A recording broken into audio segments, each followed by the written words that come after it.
Very good morning to all, very good afternoon, very good evening, and very good night. In this lecture, we will discuss magnetic field due to current carrying wire. ही जी wire आहे ती wire कशी आहे पहा, ती straight असेल आणि लॉंग असेल. तर आपल्याला माहित आहे ही वायर असेल, या वायरमधून करंट आय फ्लो होत असेल तर इथे मॅग्नेटिक फील्ड तयार होत असेल. तर या मॅग्नेटिक फील्डची डायरेक्शन लेफ्ट साईडला कशी असेल, राईट साईडला कशी असेल हे आपल्याला कोण सांगतं? तर राईट हँड रूल. तर पहा, ज्या डायरेक्शनमध्ये करंट फ्लो होत आहे तर ही वायर म्हणजेच ही वायर, या पेनलाच वायर कन्सिडर करा. तर ही वायर आपल्याला आपल्या उजव्या हातामध्ये पकडायची आहे. तर या साईडला पहा, डायरेक्शन ऑफ करंट कशी आहे? अपवर्ड. तर ज्या डायरेक्शनमध्ये करंट फ्लो होत आहे त्या डायरेक्शनमध्ये थंब ठेवायचा आहे. तर पहा, देन 1 2 3 4 ही 4 फिंगर्स अशी कर्ल करायची आहेत. तर लेफ्ट साईडला पहा, लेफ्ट साईडला पहा, ज्यावेळेस ही वायर आपण अशी उजव्या हातामध्ये आपण धरू त्यावेळेस ही 4 फिंगर्स लेफ्ट साईडला काय होत आहेत? बाहेर येत आहेत. या प्लेन मधून ती बाहेर येत आहेत असं आपल्याला वाटत आहे. पहा, तर पहा पहा बाहेर येत आहेत.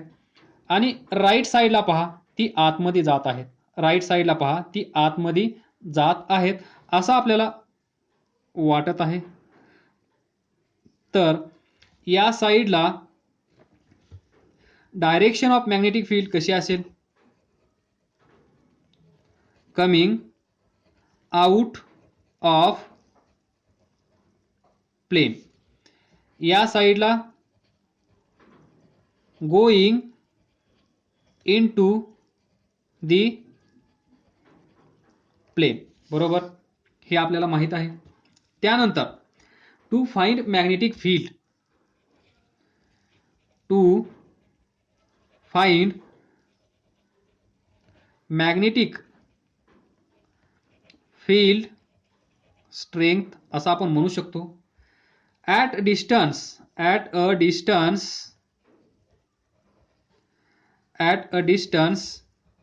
R from wire. समजा ही वायर आहे, या वायरमधून करंट आय फ्लो होत आहे. तर या वायर पासून या पॉइंटला, at point P, at a distance r, हे डिस्टन्स आर असेल तर to find magnetic field at a distance r from wire at point P. तर हा सीन तुमच्या लक्षात आला असेल. ही वायर आहे, इथे मॅग्नेटिक फील्ड असं तयार झाला असेल. बरोबर, तर हे तयार झालेलं मॅग्नेटिक फील्ड या पॉइंटला त्याची स्ट्रेंथ किती असेल, मॅग्नेटिक फील्ड इथे किती असेल हे आपल्याला फाइंड करायचं आहे. आणि हे फाइंड करण्यासाठी आपण यूज करतो कुणाचा? Biot Savart law. तर पहा, ही वायर कन्सिडर करा अगोदर. दिस वायर,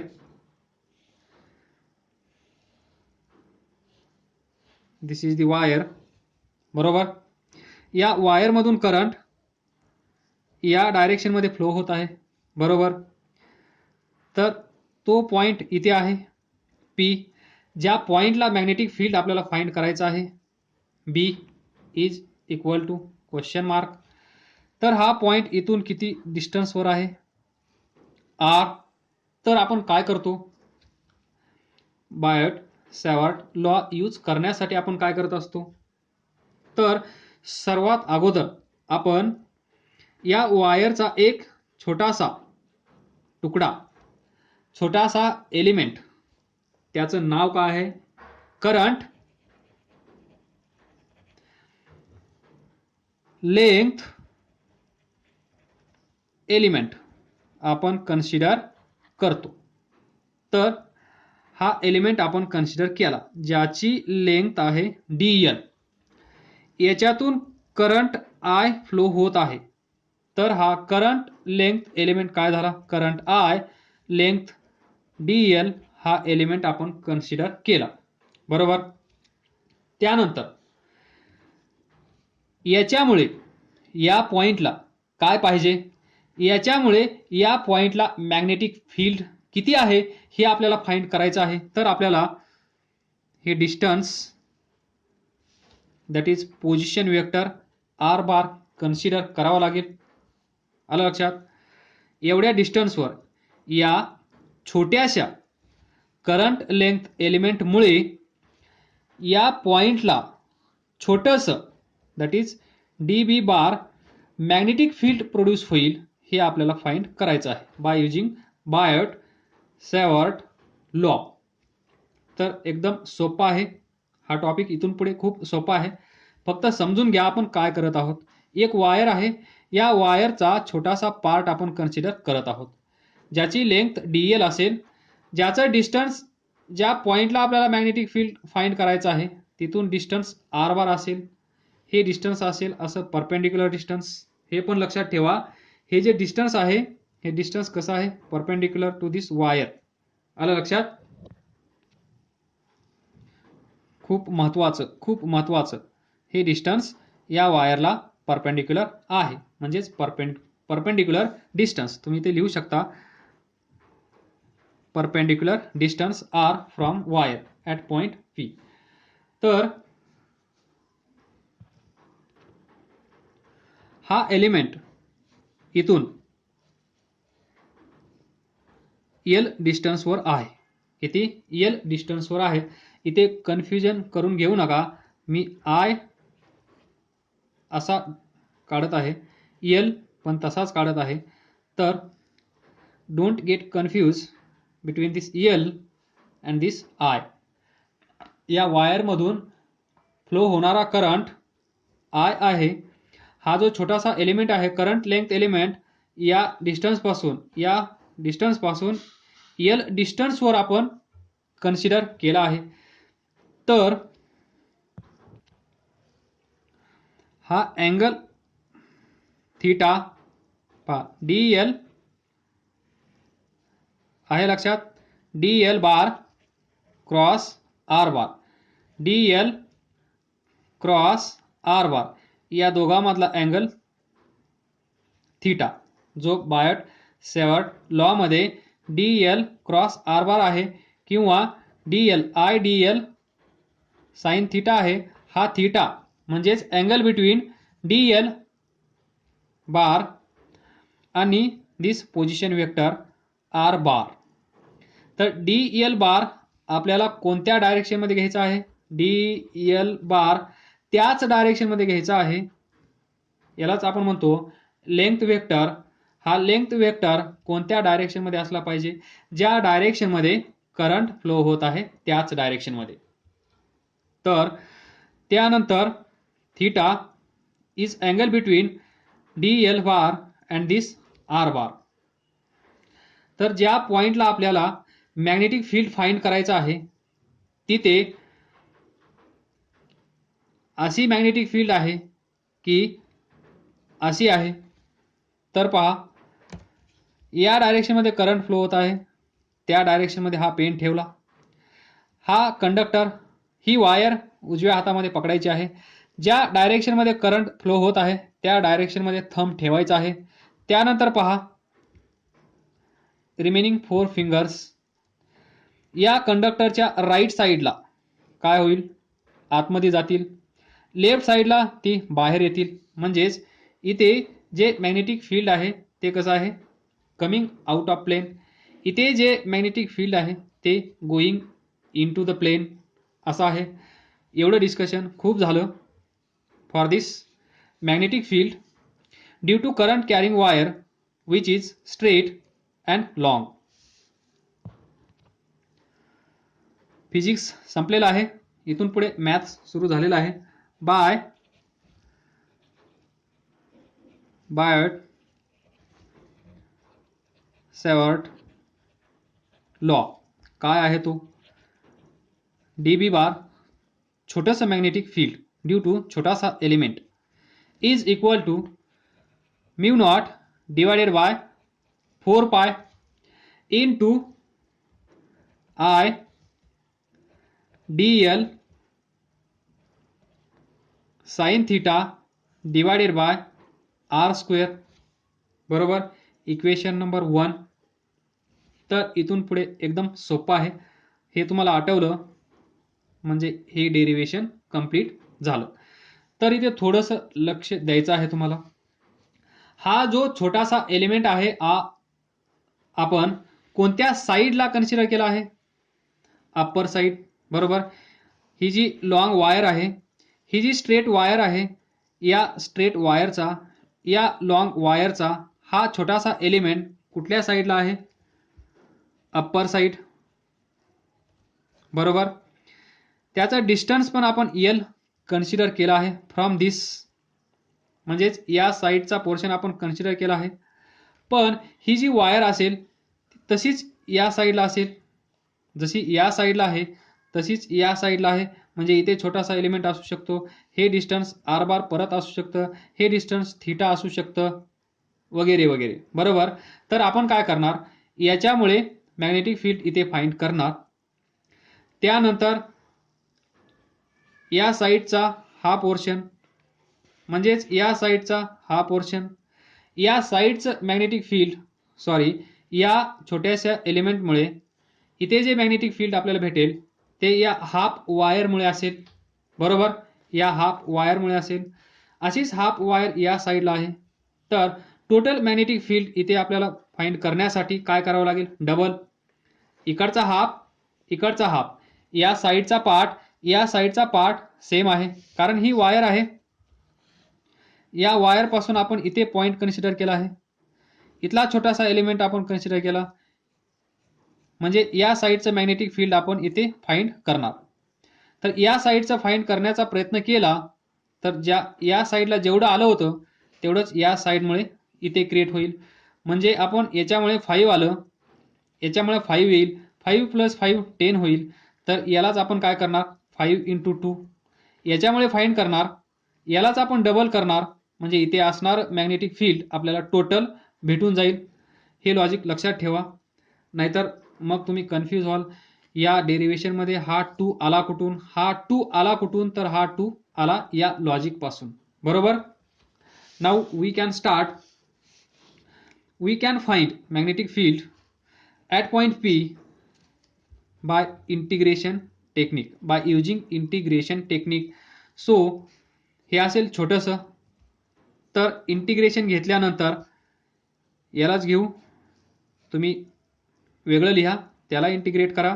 तर डीबी बार 0, सुरुवातीला 0 असेल, फायनल बी बार असेल, तर हे असेल B total magnetic field at point P. तर या साईडला पहा, इंटिग्रेशन कुठून कुठे घ्यावं लागेल. तर ही जी वायर आहे ती लॉंग वायर आहे, इनफायनाईट इन लेंथ आहे. तर सुरुवातीला 0 to इन्फिनिटी. बरोबर, 0 to इन्फिनिटी हे झालं या पार्टमुळे इथे. तर असाच पार्ट या साईडला पण असू शकतो, म्हणून आपण काय करणार, याला 2 नी मल्टिप्लाय करणार. तर लक्षात ठेवा हा 2 आला कुठून, लक्षात ठेवा हा 2 आला कुठून, तर हा 2 आला या साईडचा. आपण हा एलिमेंट या साईडला कन्सिडर केला, या साईडला जेवढी लेंथ आहे त्याच्यामुळे इथे मॅग्नेटिक फील्ड आपण फाइंड केलं. असाच पोर्शन या साईडला पण अवेलेबल आहे, मग याला आपण 2 नी मल्टिप्लाय करणार, म्हणजे इथे जे बी असेल त्याला पण आपण 2 नी मल्टिप्लाय करणार. मग आपल्याला भेटेल total magnetic field at point P. आलं लक्षात, म्हणजेच 2 × 0 to infinity mu naught upon 4 पाय I dl sine theta divided by r square. खतम, डेरिवेशन खतम. तर पहा, कॉन्स्टंट. तर इथे लक्षात ठेवा या फिगरमध्ये डी एल छोटासा पार्ट आहे, करंट या वायरमधून जाणारा कॉन्स्टंट असेल, म्हणजेच म्यू हा टू कॅन्सल होईल, लिहिण्याची गरज नाही. म्यू नॉट अपॉन 2 पाय हा करंट या वायरमधून जाणारा सेम असेल. तर 0 to infinity D l sine theta divided by R square.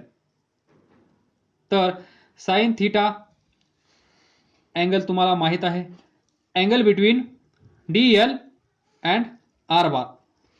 नंतर दिस आर, हा आर म्हणजे हा part, that is position vector.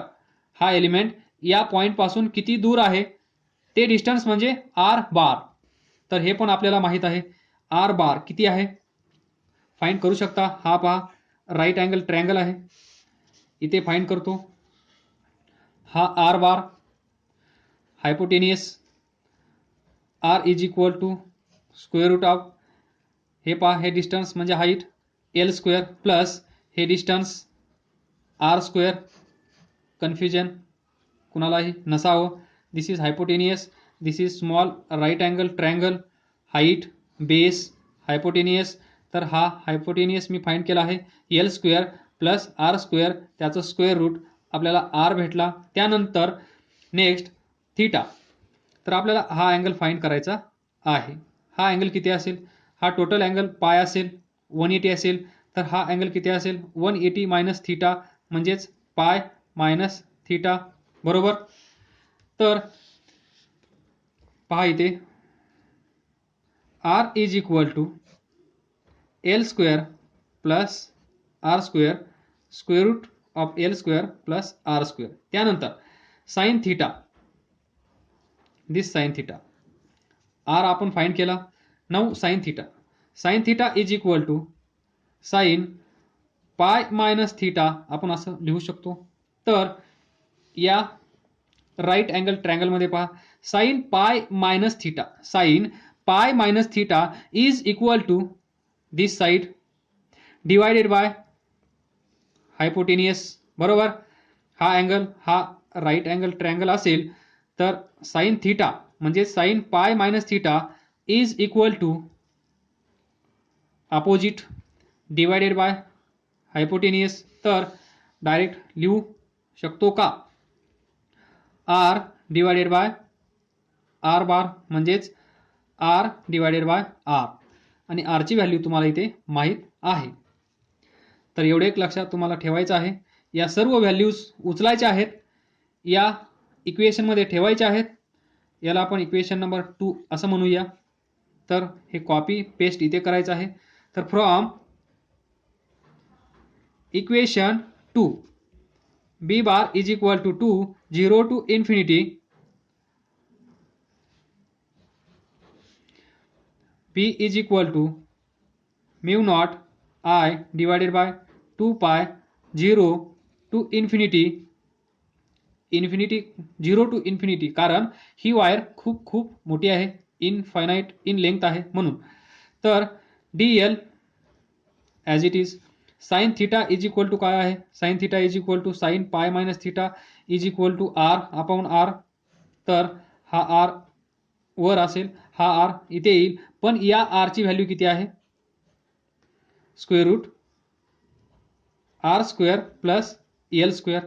Sign थीटाची व्हॅल्यू आपण पुट केली. त्यानंतर राहिला कोण, R, R square.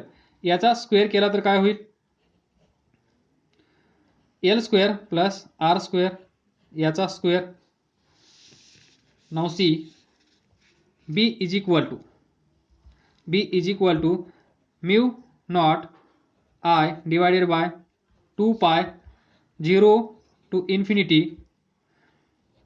D L R divided by, हे सॉल्व करा किती येईल, हा स्क्वेअर रूट गायब, म्हणजेच हा R square plus L square, याला मी असं लिहू शकतो.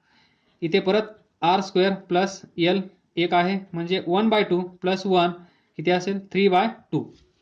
या दोघांना कंबाईन केल्यानंतर काय येईल, R square plus L square sorry r² plus l² power 3/2 mu not I divided by 2 pi 0 to infinity r म्हणजे काय माहित आहे? r म्हणजे दिस डिस्टन्स परपेंडिक्युलर डिस्टन्स या वायर पासून हा पॉइंट किती दूर आहे दिस परपेंडिक्युलर डिस्टन्स तो पण कॉन्स्टंट असेल, तो चेंज होणार नाही या पोझिशनसाठी. तर मग integration dl upon r² plus l² इथे असेल 3/2. हे छोटंसं इंटिग्रेशन आपल्याला सॉल्व करावं लागेल, त्यानंतर आपल्याला भेटेल डायरेक्ट आन्सर. तर याला कन्सिडर करा integration I. So I is equal to 0 to infinity. हे आपण सेपरेट सॉल्व करूया. r² प्लस l² असे प्रॉब्लेम्स तुम्ही मॅथमध्ये भरपूर सोडवणार आहात. तर इथे काय करायचं आहे, सबस्टिट्यूशन मेथड यूज करायची आहे. That is l is equal to आपल्याला पुट करायचं आहे r tan थीटा. ज्यावेळेस आपण सबस्टिट्यूशन मेथड वापरतो त्यावेळेस लागलीच आपल्याला काय करावं लागतं, याला डिफरन्शिएट करावं लागतं with respect to this theta. आपल्याला l मधून थीटाकडे जायचं आहे. तर dl by d theta is equal to r tan थीटाचं डेरिव्हेटिव्ह काय आहे, सेक स्क्वेअर थीटा. थीटासाठी d theta by d theta 1. So dl is equal to r sec square theta d theta. हे इक्वेशन तुम्हाला पुढे लागणार आहे. तर ज्यावेळेस आपण इथे असं तुम्हाला दिसेल 0 to infinity that is definite integration, त्यावेळेस तुम्ही सबस्टिट्यूशन मेथड वापराल त्यावेळेस लिमिट पण चेंज होतात. म्हणजे हे लिमिट l ज्यावेळेस इथे व्हेरिएबल l आहे, बरोबर, l व्हेरिएबल आहे त्यावेळेस हे लिमिट असे आहेत. पण आता आपण व्हेरिएबल थीटा घेतला आहे तर थीटासाठी थीटाच्या व्हॅल्यू आपल्याला यूज करावं लागतील. म्हणजेच जेव्हा वेन मी हे फास्ट करतो जेणेकरून तुम्हाला हे मॅथमध्ये खूप वेळा येणार आहे त्यावेळेस कळून जाईल. तर when l is equal to 0 आहे, काय, when l is equal to 0 आहे लोअर लिमिट, त्यावेळेस थीटा इज इक्वल टू काय येईल, त्यावेळेस आपल्याला हे इक्वेशन वापरावं लागतं. तर l is equal to r tan theta, l ची व्हॅल्यू किती आहे 0, r टॅन थीटा, तर इथून टॅन थीटा किती येईल 0. मग इथून थीटा किती येईल सांगा लवकर, 0. आलं लक्षात. म्हणजे जेव्हा l इज इक्वल टू 0 आहे त्यावेळेस ज्यावेळेस आपण सबस्टिट्यूशन मेथड यूज करू त्यावेळेस थीटा इज इक्वल टू पण 0च असेल. हे असेल लोअर लिमिट. त्यानंतर upper limit. When upper limit किती आहे infinity, l is equal to infinity असेल त्यावेळेस we can use l is equal to this again r tan theta. l is equal to infinity आहे हे इथे ठेवा, infinity is equal to r tan theta. हा इकडे डिवाइड करेल, इथला कॅन्सल होईल. इन्फिनिटीला तुम्ही कशानेही डिवाइड करा, आन्सर इन्फिनिटी येईल. म्हणजेच tan theta is equal to असेल इन्फिनिटी. इथून तुम्हाला थीटाची व्हॅल्यू येईल π/2, बरोबर. म्हणजेच l is equal to infinity आहे त्यावेळेस थीटा इज इक्वल टू π/2 असेल. तुम्ही ही साईड यूज केली तर इन्फिनिटी यूज करावं लागेल. जर इथे जायचं असेल तर तुम्हाला π/2 यूज करावं लागेल. तर आपण आता आपल्याला दोन्ही युनिट भेटलेले आहेत, sorry not unit, limit. l is equal to 0 त्यावेळेस थीटा इज इक्वल टू 0 आहे, l is equal to infinity आहे त्याच वेळेस थीटा इज इक्वल टू π/2 आहे. तर हे आपल्याला कसं लिहायचं आहे आता पहा. इथे येईल 0, इथे येईल π/2, त्यानंतर dl च्या जागेवर येईल हे सर्व. तर आय विल, तर इथे काय करायचं आहे, dl च्या जागेवर r sec square theta d theta न्यूमरेटरला येईल, आर स्क्वेअर कॉन्स्टंट आहे प्लस एल स्क्वेअर, एलची जागा कोण घेईल आर टॅन थिटा, या एल स्क्वेअरच्या जागेवर R square tan square theta इथे येईल आणि मग हे इक्वेशन चेंज होईल. लिमिट पण चेंज करा. समजलं असेल तर मी इकडे लिहितो. तर पहा आय इज इक्वल टू येईल 0 to pi by 2, lower limit 0, upper limit pi by 2. Then d एलच्या जागेवर असेल r sec square theta D theta divided by R square plus L square. L is equal to r tan theta square square 3/2. तर हे solve करायचं आहे आपल्याला. 0 to pi by 2, इथून R square common घ्या, वर R sec square theta D theta divided by R square common घेतल्यानंतर हा आर स्क्वेअर ही power 3/2 1 plus tan square theta power 3/2. तर इथे पहा 2 कॅन्सल होईल, आर क्यूब इथे आर आहे, एक आर कॅन्सल होईल, मग इथे असेल 1/r². त्यानंतर integration 0 to pi by 2 sec square theta D theta divided by, याला साइन अपॉन कॉस लिहा, 1 plus sine square theta upon cos square theta 3/2. See I is equal to 1/r², 0 to pi by 2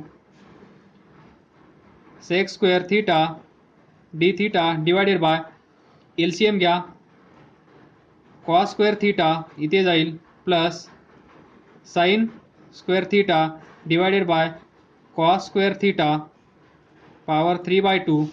cos square theta plus sine square theta 1, सर्वांना माहीत आहे, r², 0 to pi by 2, numerator sec square theta D theta same, इथे असेल 1/कॉस square theta 3/2. तर 1/r², 0 to pi by 2 हे काय असेल 1/कॉस.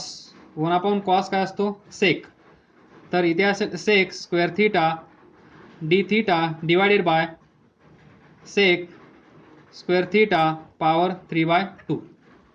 तर 2 कॅन्सल होईल, 3 1/r², 0 to pi by 2 sec square theta इथे हे पॉवर आहे, हे सॉल्व केल्यानंतर पहा sec square theta D theta divided by, इथे असेल सेक 2 सेक क्यूब थिटा, तर एक खाली शिल्लक असेल, परत r², 0 टू पाय बाय 2 हे कॅन्सल होईल, हे कॅन्सल होईल, काय होईल D theta divided by sec theta, आणि आपल्याला माहीत आहे 1/सेक theta is equal to 0 to pi by 2 cos theta D theta. Now simply 1/r², 0 to 1/r², we can find integration of cos theta किती येईल, sine theta pi by 2 0. 1/r², upper limit sine pi by 2 minus lower limit 0, किती येईल 1/r² into 1 is equal to 1/r². हे असेल, हे separate integration जे आपण consider केलं होतं ते. आता आपण आयची व्हॅल्यू त्या मेन इक्वेशनमध्ये ठेवूया. तर ते हे इक्वेशन आहे मेन इक्वेशन, जिथे आपण आय कन्सिडर केलं होतं. या आयची व्हॅल्यू आली 1/r². तर बी इज इक्वल टू काय येईल पहा, μ0/2π I आर हे सर्व गायब होईल. इथे काय येईल 1/r². R r cancel. तर b is equal to μ0/2π I/r. तर तुम्हाला इथे एक ॲडजस्टमेंट करायची आहे. याला 4 बनवा. μ0/4π.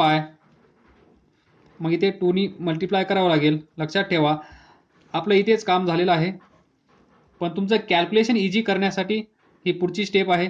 अदरवाईज जे आपल्याला फाइंड करायचं होतं ते इथेच झालेलं आहे. This is magnetic field due to this wire. ही जी वायर आहे या वायरमधून करंट I फ्लो होत आहे. एवढ्या डिस्टन्सवर म्हणजे at distance R magnetic field किती असेल इथे μ0/2π I/r. कॉन्स्टंट म्हणजे या वायरमधून जाणारा करंट I तुम्हाला माहीत असेल, हे डिस्टन्स माहीत असेल, तर तुम्ही या पॉईंटला मॅग्नेटिक फील्ड किती आहे हे फाइंड करू शकता by using this equation, by using this formula. अशा प्रकारे बायोट-सॅवर्ट लॉनी आपल्याला हेल्प केली आहे इथे मॅग्नेटिक फील्ड किती आहे हे फाइंड करण्यासाठी. तर कॅल्क्युलेशन इझी करण्यासाठी मी तुम्हाला हेल्प करतो. μ0/4π 2I/r. 2नी इथे मल्टिप्लाय केलं, इथे मल्टिप्लाय केलं, 2 कॅन्सल होतील, इक्वेशन चेंज होणार नाही. तर आपण सुरुवातीला पाहिलं होतं μ0ची व्हॅल्यू काय असते 4π × 10⁻⁷ डिवायडेड बाय हा 4π. इथे असेल 2I/r. 4π कॅन्सल होईल. 10⁻⁷ × 2I/r.